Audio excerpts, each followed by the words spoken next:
Todo mundo achou? Efésios 1, a partir do verso 3. Vamos ler o que está escrito ali. Bendito seja o Deus e Pai de nosso Senhor Jesus Cristo, que nos abençoou com todas as bênçãos espirituais nas regiões celestiais em Cristo. Porque Deus nos escolheu nele, antes da criação do mundo, para sermos santos e irrepreensíveis em sua presença. Em amor, nos predestinou para sermos adotados como filhos por meio de Jesus Cristo, conforme o bom propósito da sua vontade, para o louvor da sua gloriosa graça, a qual nos deu gratuitamente no amado. Somente até aí que o Senhor nos abençoe. Eu sei que muitas vezes as cartas de Paulo são difíceis de entender. Eu vou falar um pouquinho mais perto do microfone, o irmão pode abaixar ele um tiquinho, que aí essa microfonia para. Aí. Pode abaixar mais um pouquinho. Abaixar. Cortar um pouquinho do grave. Aí, ó. Mistério. O problema é o grave. O problema é grave. Até o apóstolo Pedro, quando ele escreve numa das suas cartas e ele fala de Paulo, ele fala, irmão, você sabe que o nosso irmão Paulo, às vezes a linguagem dele é meio difícil nas cartas, é meio difícil de entender. Tipo, até Pedro tinha dificuldade de entender um pouco as coisas que Paulo dizia. Eu vou ser advogado de Paulo nesse caso, e sou fã dele, demais. Em primeiro lugar, porque ele nunca subestimou a capacidade do povo para o qual ele escrevia de absorver aquilo que ele estava escrevendo. Ainda que essa carta fosse endereçada para a igreja de Éfeso, e a maioria dessas igrejas às quais ele se dirigia foi ele mesmo que plantou, então ele está sempre falando com filhos espirituais, ele está falando com gente que acabou de nascer para Cristo, ele está falando com um povo que nem judeu é. Então assim, naquele tempo, quando eles falavam das coisas de Deus, para o povo que conhecia Deus e amava Deus e agora só estava entendendo que Jesus é o Messias prometido pelas Escrituras, era uma coisa. Agora ter que falar que Jesus é o prometido pelas Escrituras, que Deus deu para o povo judeu, falar isso para não judeus, eu creio que era um desafio ainda maior. Mas a confiança que Paulo tem no Espírito Santo, tanto para nos revelar, tanto para revelar para ele esses tesouros ocultos, quanto para fazer o povo entender e receber em espírito aquilo que ele estava ensinando, isso me encoraja.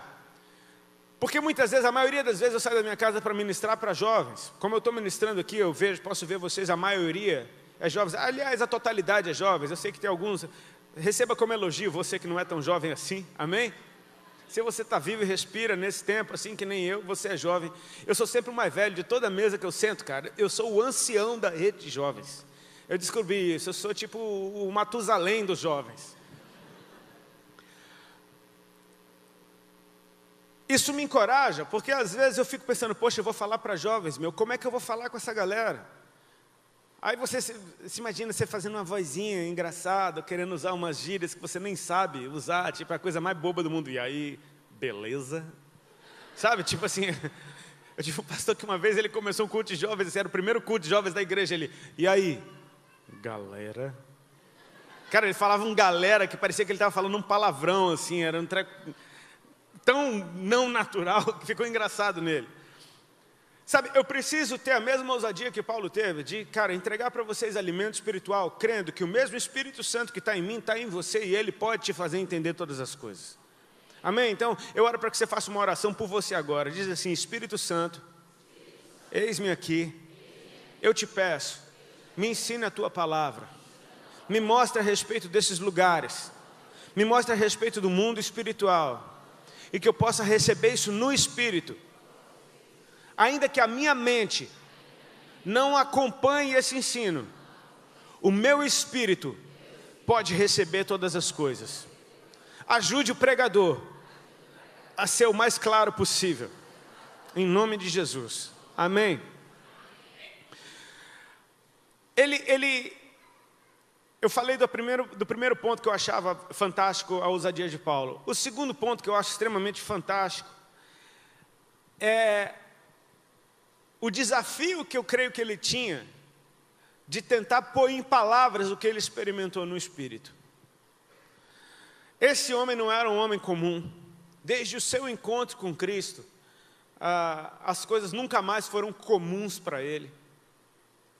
Ele tem um encontro com Cristo quando ele perseguia os cristãos e ele decide continuar servindo a Deus. Ele antes achava que estava servindo a Deus e agora que ele tem um encontro com Deus, ele quer continuar servindo a Deus. Mas agora do jeito certo, ainda que ele tenha que fazer o contrário do que ele estava fazendo, e ele se expõe demais. Eu acho isso fantástico.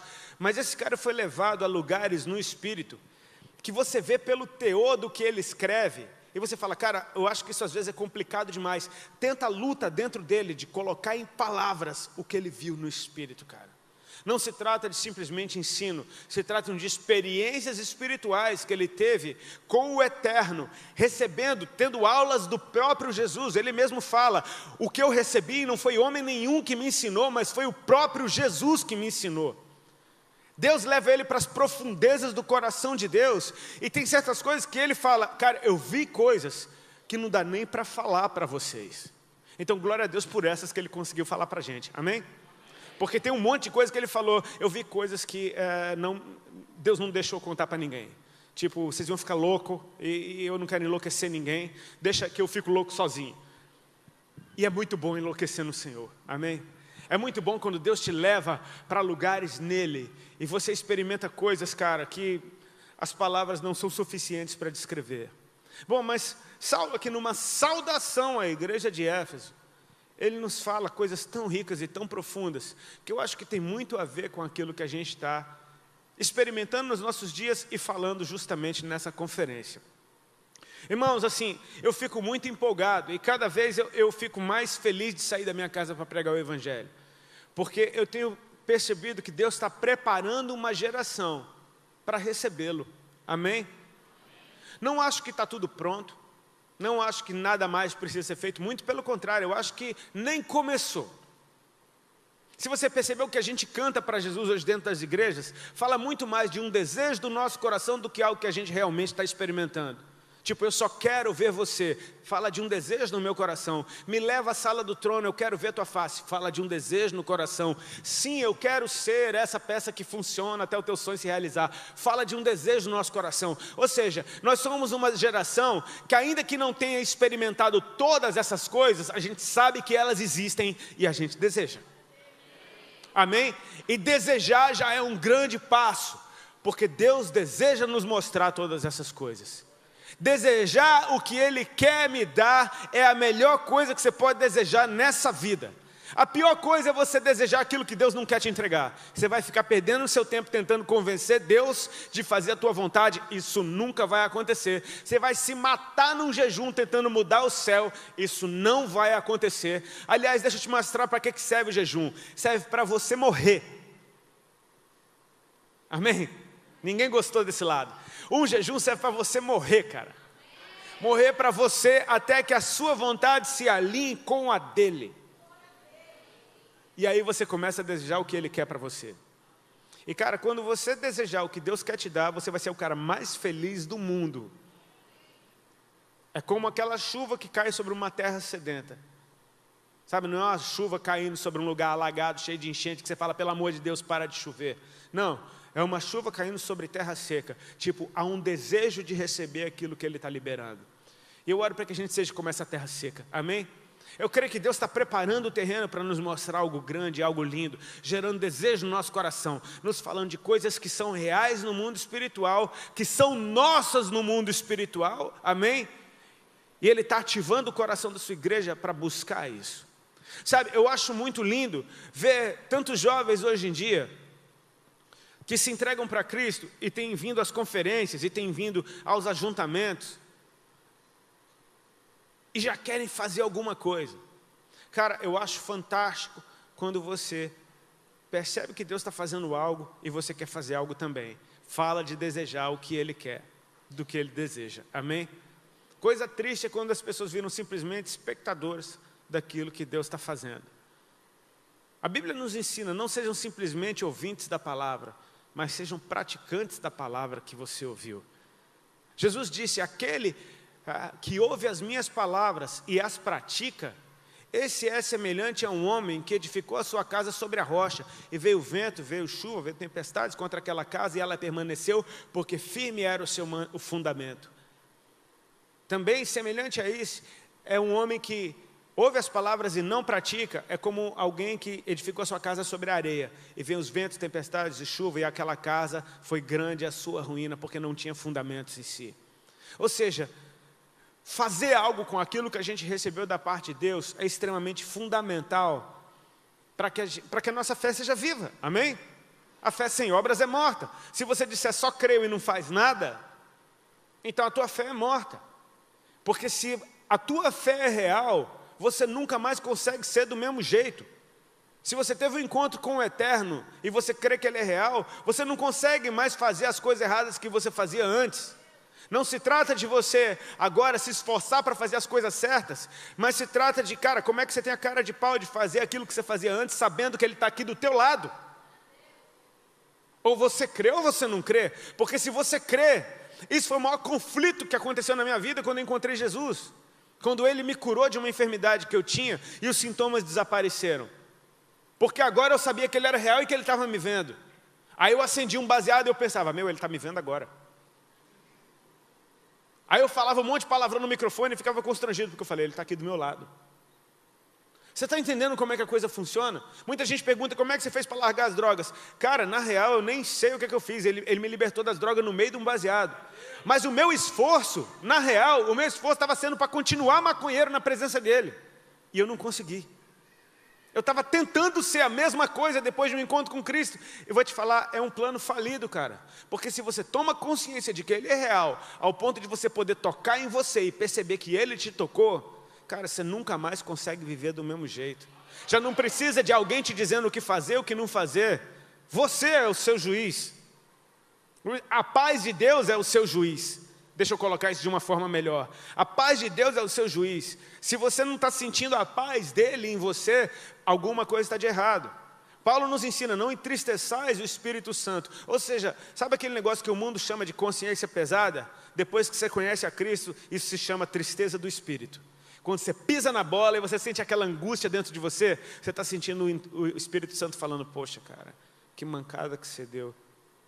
Aí você quer preservar ele feliz dentro de você. Fala, não, foi mal, me arrependo, não vou mais fazer isso. E se arrependo não é não é um caô para Deus. Não, se arrepender é nunca mais fazer aquilo de novo.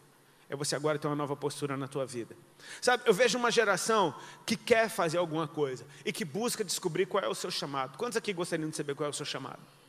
Cara, eu tentei desesperadamente saber qual era o meu chamado nos meus primeiros anos.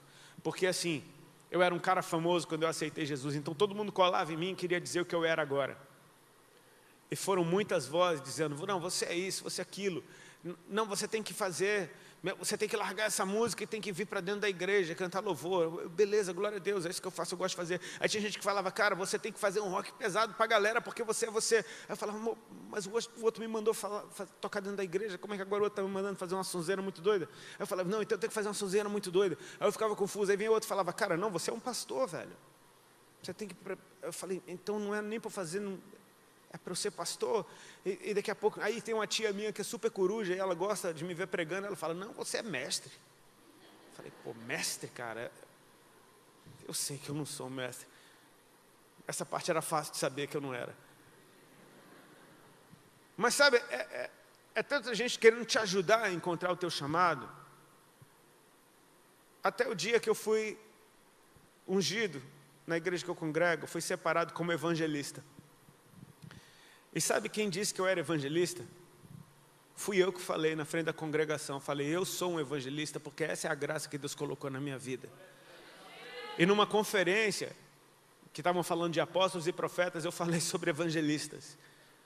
E ao final, e eu me lembro que assim, meus pastores testemunharam que enquanto eu pregava, um virou para o outro e falou, eu acho que a gente tem que ungir ele como evangelista hoje. E o outro pensou, mas as unções são sempre na convenção. Se acontecer alguma coisa diferente do normal, aí a gente vai entender que Deus quer que unja ele. Quando eu chamei as pessoas para a oração, a luz da igreja acabou inteira.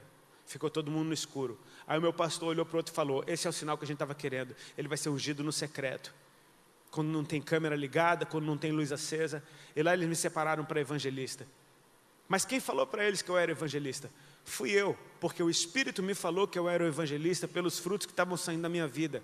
Ou seja, eu descobri o meu chamado em Deus depois de encontrar intimidade com Ele. Mas esse texto, ele fala de um chamado que a gente tem muito mais especial do que qualquer ofício que você possa ter na casa do Senhor e de qualquer forma que você possa operar. Aliás, isso daqui é tão fundamental, porque sem isso, tudo que você vai fazer está partindo do seu esforço. Agora, com isso daqui, você vai descobrir quem você é a partir da forma como Jesus opera através de você. Sabe, o primeiro chamado que a gente tem, queridos, é ser conhecido por Ele. Eu conversava com os irmãos ali atrás, fizeram uma entrevista comigo e foi ótimo porque ativaram várias coisas do que eu queria falar aqui e acrescentou algumas outras. Isso que a gente está falando de intimidade com Deus, para uma pessoa religiosa pode soar grotesco, pode soar até herético, pode soar como uma ousadia. Você percebe como tantos louvores, inclusive um dos meus que a gente acabou de cantar, a gente chama Jesus de você. Eu tinha a luta de chamar Jesus de você. Fala, não, Ele é o Senhor, aleluia. Sim, Ele é o Senhor, mas Ele disse que já não nos chama mais de servos, mas sim de amigos. Então eu acho que Ele não tem problema de eu chamar Ele de você, se Ele me chama de amigo. Sabe, essa intimidade que está sendo liberada, não é algo que pessoas ousadas estão querendo chegar mais perto de Deus do que outras.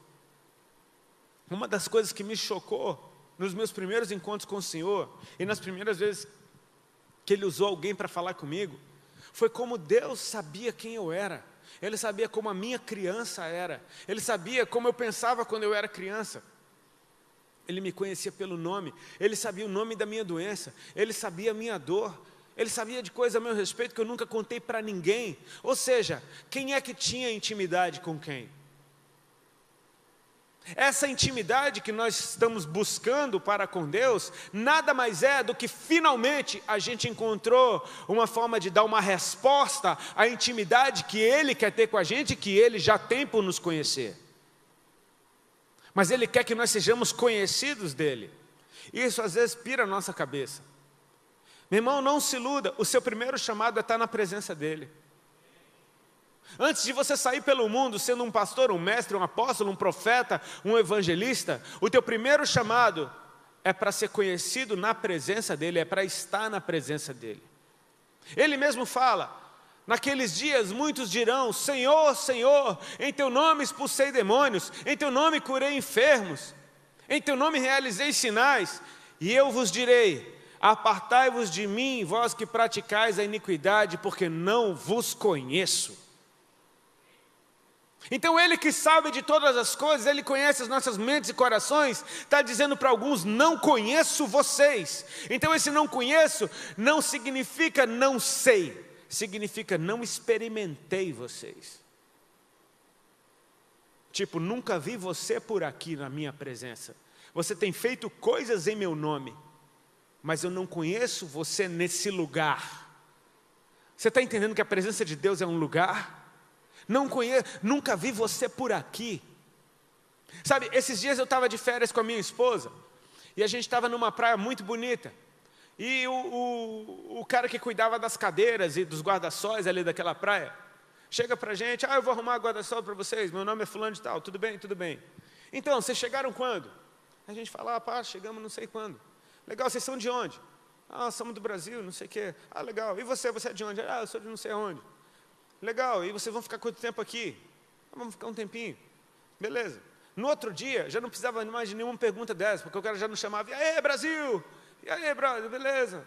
Mais um dia bonito, né? A conversa já mudava, você percebeu?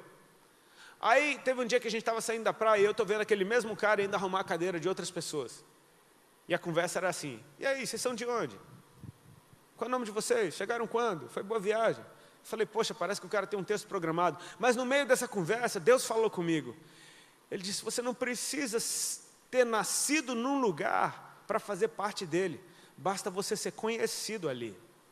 Eu moro numa cidade na qual eu não nasci. Eu moro lá no sul do Brasil, na cidade que eu moro, há 15 anos. Eu não nasci lá, mas as pessoas daquele lugar, nesses 15 anos, passaram a me conhecer. eu me sinto parte daquele lugar, porque ali eu sou conhecido.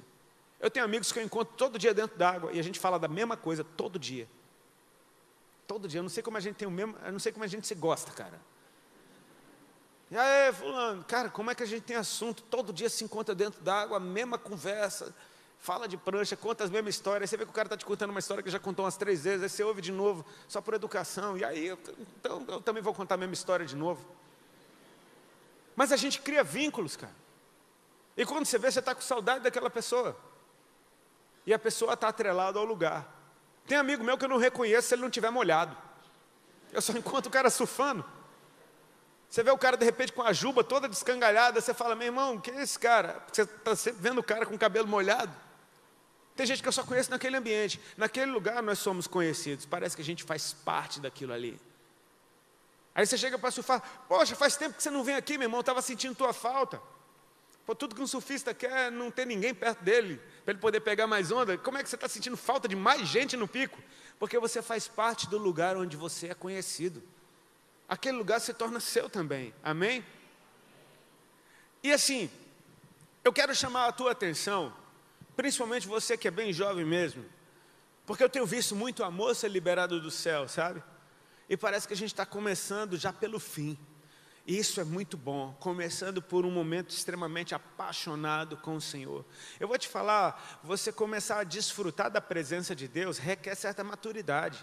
E eu estou vendo essa geração que já chega desfrutando disso. E eu falo, uau, meu irmão, que velocidade que isso aconteceu.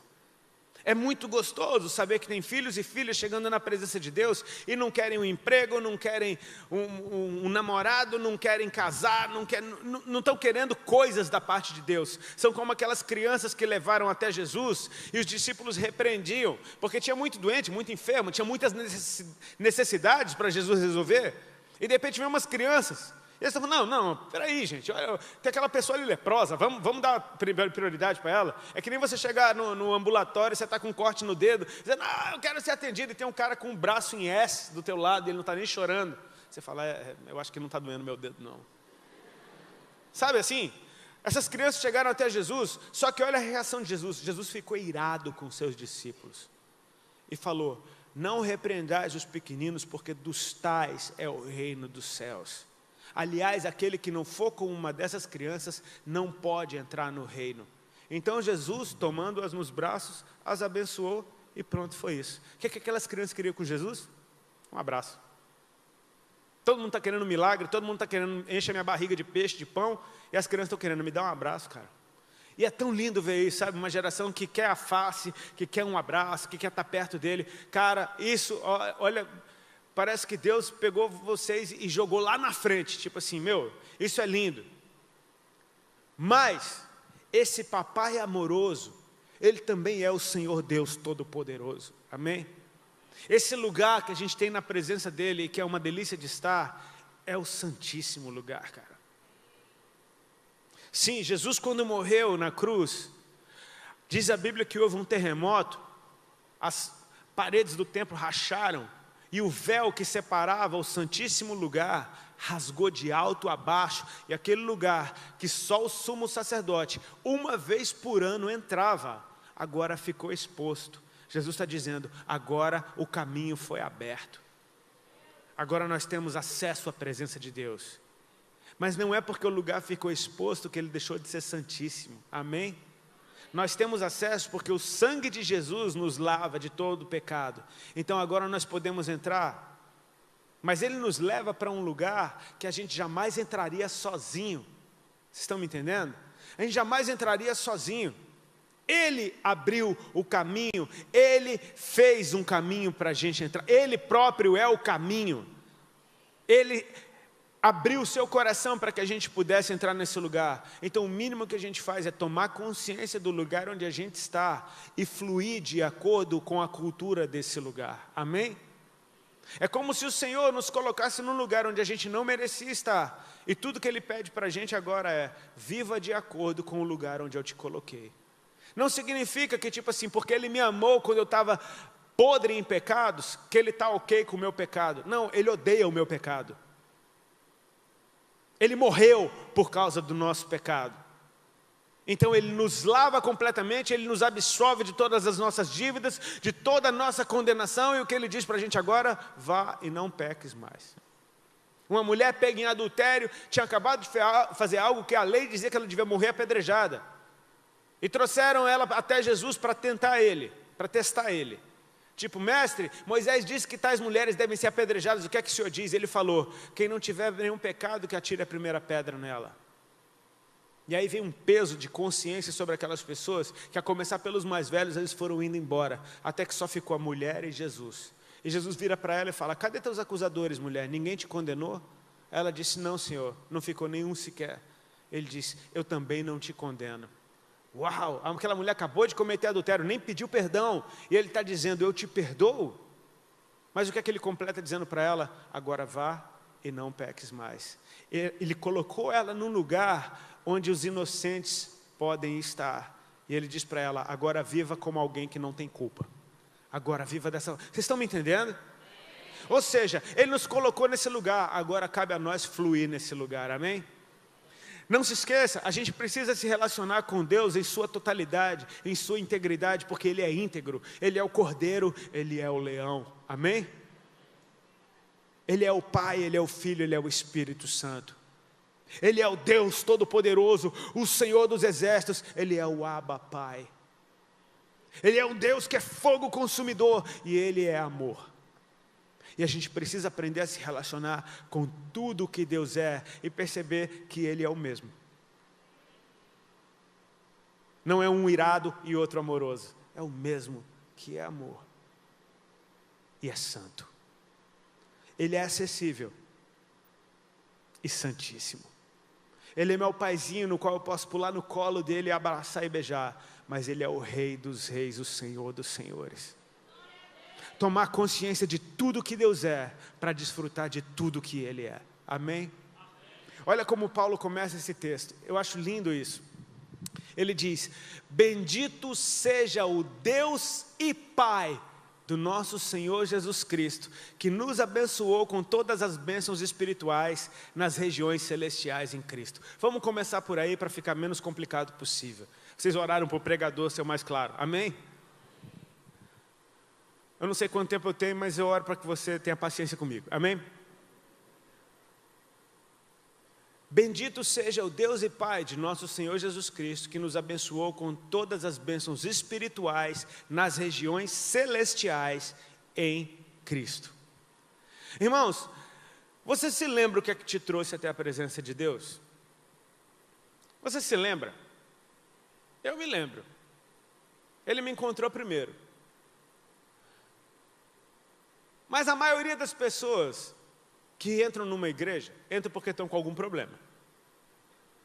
É ou não é? Você concorda comigo?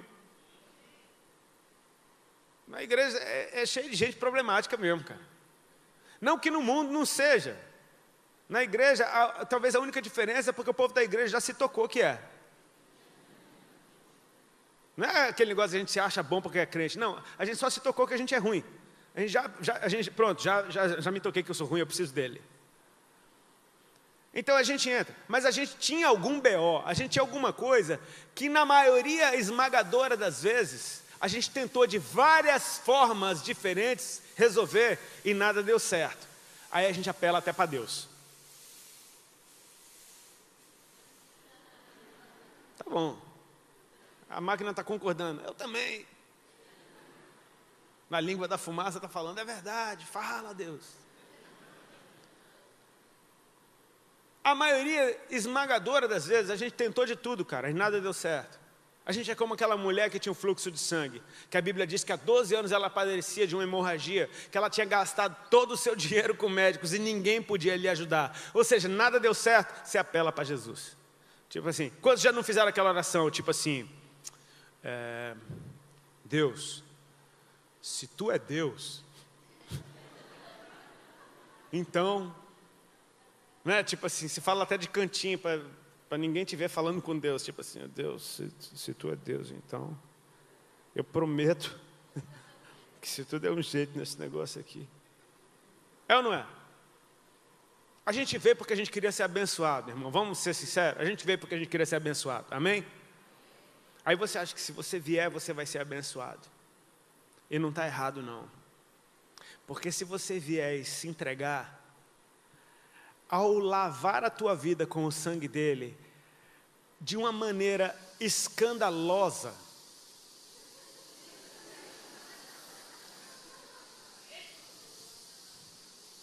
tá bom o negócio aí, meu irmão. De uma maneira escandalosa, você é transportado do império das trevas para o reino do seu Filho amado. Quando ele te lava, meu amigo, aquele que está em Cristo, nova criatura é. Todas as coisas velhas se passaram, eis que tudo se fez novo. Ou seja, você queria ser abençoado? Quando ele te lava, ele te coloca nas regiões celestiais onde ele está, aonde você já é abençoado com todas as bênçãos espirituais. Sabe por que muita gente demora para viver essas bênçãos? Porque está querendo que Deus abençoe aquele caminho velho, sem vergonha que tu vivia. Quando Deus está querendo te arrancar dele, para te colocar num lugar onde todas as bênçãos espirituais são suas e estão lá. Então por que você não se rende de uma vez e deixa essa vida velha e para onde ela quiser, e você vai para o lugar onde Jesus te colocou, nas regiões celestiais com Ele, aonde você é abençoado com todas as bênçãos espirituais nele. Você percebe que esse lugar é Ele mesmo. Ele nos abençoou com todas as bênçãos espirituais nas regiões celestiais em Cristo. Sabe onde eu sou abençoado? Nele. Significa que fora dele, eu não desfruto. E tem jeito. Cara, tem muita gente assim. É incrível o número de gente que frequenta a igreja que não está nele. É incrível o número de gente que o confessa e não está nele. Porque se estivesse nele, vivia bem diferente do que vive. Ele é santo. Você concorda que ele é santo? E se você estiver nele, você acha que você consegue pecar quando você está nele? Se ele é santo, se o que está nele é mais forte do que está em você, e ele te chama para estar nele enxertado como um ramo na videira, ele disse: aquele que está em mim e eu nele, esse dá muito fruto, porque sem mim nada podereis fazer. Se você está nele, o que está nele passa por você. Sabe, eu vejo muitas vezes a luta dos jovens, principalmente, querendo ter uma vida de santidade, cara. E eu acho isso lindo, esse desejo. Só que esse desejo, às vezes, por você tentar fazer do seu jeito, eu vejo um desespero, por exemplo, nos jovens para casar. Parece que tem o planeta do loucos para casar. Você conhece alguém assim? Eu creio que aqui não tem, só lá na igreja que eu congrego. Loucos para casar. Meu Deus, cadê meu varão? Cadê minha varoa? Na verdade, a galera só quer legalizar o sexo. E está doido para casar, para poder se esbaldar na coisa. Você está querendo viver uma vida de santidade fora dele? Deixa eu te falar, é impossível, cara. Deixa eu te dar uma notícia, fora dele é impossível. Sabe aonde a vida de santidade é possível? Nele, porque ele é santo. Se você estiver nele, a santidade dele passa por você. Quantos já não tiveram experiências do tipo, cara, seu pensamento estava podre de imoralidade, e você mergulhou em Cristo, em adoração, em oração, e de repente tua mente estava cheia dele, e aí só de lembrar do que você pensava, te dá, oh meu Deus, como é que isso pôde passar pela minha cabeça? Alguém já teve uma experiência como essa? Ou só eu? Ou você estava querendo matar alguém, e você está na presença de Jesus, e aí agora as coisas começam a mudar dentro de você, aquela pessoa que você queria matar, bom, você já não quer mais matar, você quer que ela morra, mas não pelas suas mãos. Aí daqui a pouco você já não quer mais que ela morra, que ela só fique bem doente, que entre em falência. Aí daqui a pouco você não quer mais nem que, você só quer que ela tenha um dia mau. Aí daqui a pouco quando você vê, cara, não, oh Senhor, abençoa meu irmão. O que está nele passou em você. É que você virou bonzinho agora, e agora você está amando todo mundo? Não, ele ama. Se você estiver nele, você experimenta o amor que ele tem. Aquele que está em Cristo não consegue odiar o seu irmão, porque Deus é amor. Aquele que diz que ama o Senhor e odeia seu irmão está em trevas ainda. Ou seja, está em trevas. Está vendo o lugar onde esse cara está? Você diz que ama Jesus e odeia seu irmão, então você não está nele, filho, você está em trevas. Se você estiver nele, é impossível você continuar odiando nesse lugar onde o amor por todos flui. É doido esse lugar, amém? Agora tem um negócio muito lindo sobre esse lugar. Olha o verso 4. Paulo falou do Deus e Pai, repete comigo, Deus e Pai. Bendito seja o Deus e Pai, amém? Agora ele está falando do que Deus quer. Porque Deus nos escolheu nele antes da criação do mundo, para sermos santos e irrepreensíveis em sua presença. Cara, isso daqui é muito massa, meu pastor fala isso sempre, eu me amarro em ouvir. O céu não é o meu destino, é a minha origem, cara. Ele nos escolheu nele antes da fundação do mundo. Para quê? Para sermos santos e irrepreensíveis na sua presença. Aqui está falando do meu chamado, aqui está falando do seu chamado. Você queria saber qual é o seu chamado? Está aqui o seu primeiro chamado, para ser santo e irrepreensível na presença dEle. Poxa, mas deve ser difícil ser santo e irrepreensível. Depende, se você estiver longe, é difícil mesmo. Mas se você estiver na presença, é consequência de estar na presença. Se você estiver na presença de Deus, a presença te constrange, a presença te convence, a presença te transforma, é de glória em glória que nós somos transformados. A presença te cura, a presença te liberta, a presença te lava de novo. A presença de Deus te faz permanecer nele, em harmonia com quem Ele é. Ele é santo. Jesus disse, sede santos, porque eu sou santo. Ou seja, estejam na minha presença e nós seremos um. Ninguém gostou aqui. Estejam na minha presença e nós seremos um. Finge que gostou só para causar ciúme. Esse é o nosso primeiro chamado. Agora você está vendo que o Deus Todo-Poderoso é isso que Ele deseja? Ele nos elegeu nele antes da fundação do mundo. Aí você pensa, poxa, se Deus me tirou dele, mas para estar na presença dele, por que Ele não me deixou nele o tempo inteiro já e me poupava de um grande problema, de ter que aprender a viver? Percebe, filho? Tem alguém que é pai aqui? Pai ou mãe? Glória a Deus, tem vários. Você tinha prazer no seu filho antes de saber que estava grávido ou de saber que a tua mulher estava grávida? Você nem sabia o nome dele, nem sabia a cara dele. Agora, a partir do momento que veio a notícia, está grávida, estamos grávidos, você começa a amar aquele ser.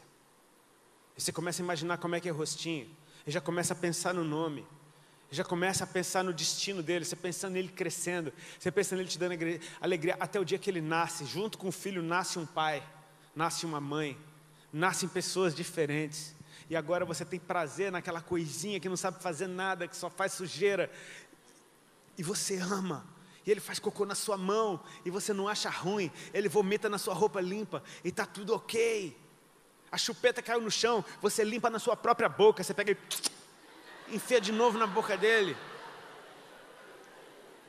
Percebeu que pai e mãe é estranho? Aguenta uma gritaria que ninguém mais aguenta.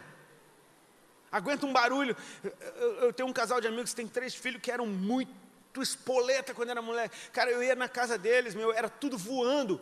E eu e minha esposa, a gente ainda não tem filho. Então a gente ficava assustado com aquela criançada, aquela guerra comendo. E os pais sentados na mesa, tipo de boa.